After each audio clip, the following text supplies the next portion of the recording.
அருமையான ஒரு தத்துவம்.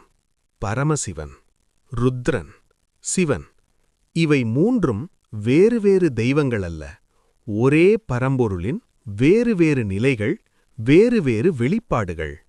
முதலில் பரமசிவன். பரமசிவன் என்பவர் பிறப்பில்லாதவன், முடிவில்லாதவன், உருவமும் இல்லை, குணமும் இல்லை. காலத்திற்கும் அப்பாற்பட்டவன், இடத்திற்கும் அப்பாற்பட்டவன்.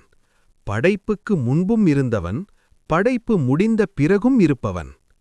அவரே சத், சித், ஆனந்தம், சுத்த சைதன்யம். எந்த செயலும் செய்யாத அருவமான பரம்பொருள். அமைதியான எல்லையற்ற ஆகாயம் போல. அந்த பரமசிவனே செயலில் இறங்கும்போது ருத்ரனாகத் தோன்றுகிறார். ருத்ரன் வேதங்களில் கூறப்படும் சிவரூபம். அழிவின் சக்தி, புயலின் வேகம், தீயின் உக்கிரம். அகங்காரத்தை அழிப்பவர், அஞ்ஞானத்தை சுட்டெரிப்பவர்.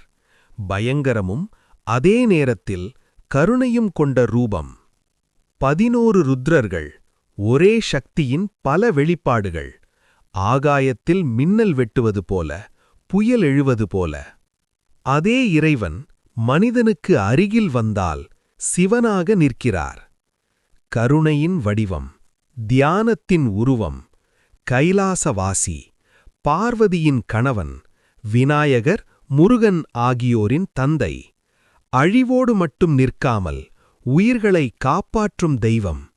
அதனால்தான் அவர் லிங்க ரூபமாக வழிபடப்படுகிறார்.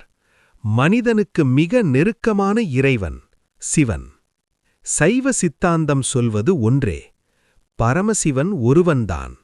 காலம், கர்மம், உயிர்களின் பக்குவம் இவற்றுக்கு ஏற்ப அவரே ருத்ரனாகவும் சிவனாகவும் தோன்றுகிறார். ஒரே வரியில் சொன்னால், பரமசிவன் இருப்பு, ருத்ரன் செயல், சிவன் அருள். ஓம் நம சிவாய.